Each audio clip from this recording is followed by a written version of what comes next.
In this session, we're going to take a few minutes to consider another one of the great characters of the Bible who connect us with the entire Bible story.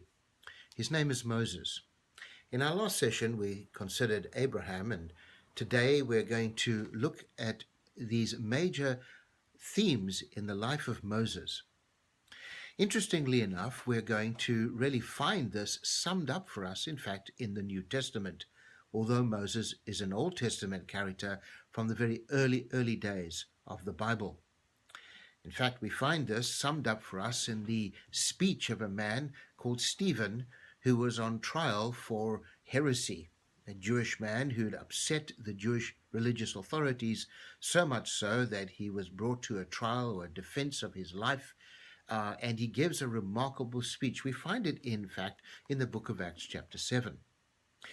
His remarkable address does not save him from being stoned to death, at which stoning, in fact, a man who later himself would come to faith in Christ, but at the time was a very, very self-righteous Pharisee. His name was Saul. Saul was present at the stoning of Stephen, gave approval to it. Saul at the time didn't, of course, know that it would not be long before himself would have a great encounter with the risen Jesus Christ. But returning to Stephen and his address here in Acts chapter 7, I'm going to read quite a few verses for us. Acts chapter 7, verse 20 to 34. I'm reading from the ESV. If you want to read it for yourself, you can pause this right now and then pick it up once you've read it for yourself. But I am going to read it here. When he, that is Moses, was 40 years old, this is Acts 7, verse 23, it came into his heart to visit his brothers, the children of Israel. And seeing one of them being wronged, he defended the oppressed man and avenged him by striking down the Egyptian. He supposed that his brothers would understand that God was giving them salvation by his hand, but they did not understand. And on the following day he appeared to them as they were quarreling and tried to reconcile them, saying, Men, you are brothers, why do you wrong each other? But the man who was wronging his neighbor thrust him aside, saying, Who made you ruler and judge over us? Do you want to kill me as you killed the Egyptian yesterday? At this retort Moses fled and became an exile in the land of Midian, where he became the father of 2 sons. Now when 40 years had passed, an angel appeared to him in the wilderness of Mount Sinai in a flame of fire in a bush. When Moses saw it, he was amazed at the sight, and he drew near to look. There came the voice of the Lord. I am the God of your fathers, the God of Abraham and of Isaac and Jacob.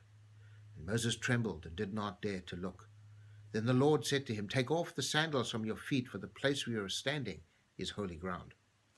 I have surely seen the affliction of my people who are in Egypt, and I have heard their groaning, and I have come down to deliver them. And now come, I will send you to Egypt. This Moses whom they rejected, saying, Who made you ruler and judge? This man God sent as both ruler and redeemer by the hand of the angel who appeared to him in the bush. This man led them out, performing wonders and signs in Egypt and in the Red Sea and in the wilderness for 40 years. This is the Moses who said to the Israelites, God will raise up for you a prophet like me from your brothers. When we think about the life of Moses, we often associate, especially if you're a Christian, Moses with the 10 Commandments, Moses with the law.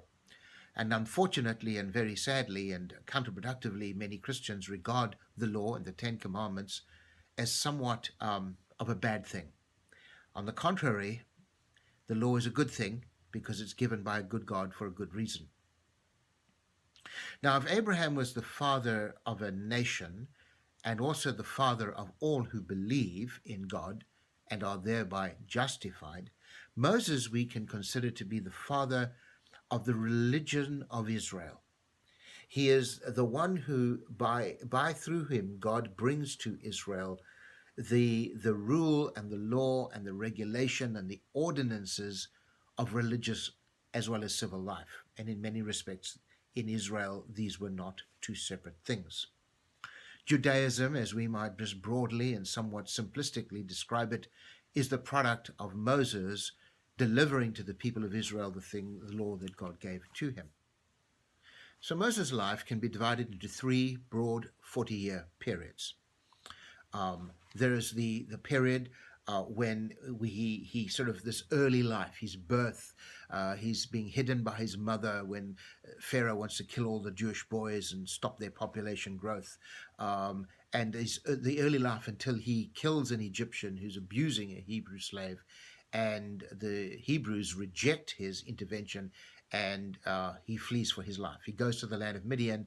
He marries a daughter of Jethro, and he becomes basically an employee of his father-in-law until the day when he meets a God through the fire that's in a bush, and the bush is not burned. And he's so curious that he goes over to see how come there's a fire in a bush, but the bush isn't actually on fire. And a voice speaks to him. It's the voice of God in the fire. And this begins the next 40-year period of his life, where he goes into the Egypt. It speaks to Pharaoh, and there's the whole saga of getting Pharaoh to agree to let the people, the Hebrew people, go, ending with the 10 plagues, ending with the dreadful night of the Passover when the firstborn in the land are slain, and everybody who shelters in the house where the blood of the lamb is on the lintel and doorpost is safe from the angel of death. It's a drama and a dreadful thing, and there's deliverance for those who are under the sign of the blood on the house. And then he leads these people out through the Red Sea and brings them into the land or to the wilderness between Egypt and the land promised to Abraham. And of course, in that part of the third part, they would go round and round in the wilderness for 40 years because they're afraid of the people in the promised land. There are giants, there's walls, and they don't have the faith to believe that God can bring them in to the land of promise. And so that whole generation dies in the wilderness. So there are these three broad periods of his life: his early life in Egypt, his life in exile, and then his life as the leader of Israel, bringing them into what we know as the Exodus.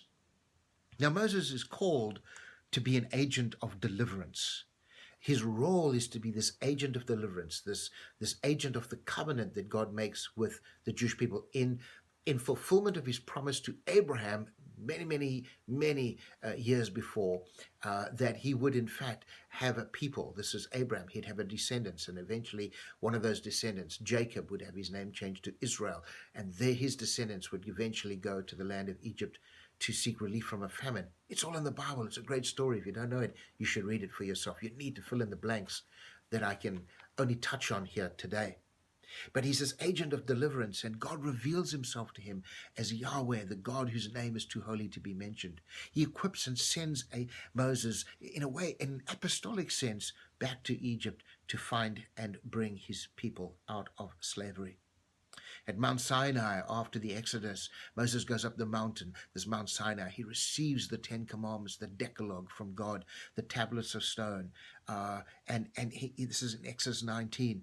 And then there's this entire season of the life in the desert.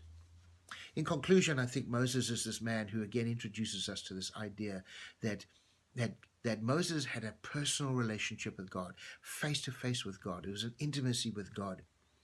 Moses becomes the lawgiver, the teacher, the leader, the prophet, the intercessor for Israel and for God. And finally, in many ways, he is the man whom God uses to bring civilization, as it were, to these disparate tribes who've not even known nationhood and national leadership. And so Moses passes into history as this man who served the purposes of God in his time.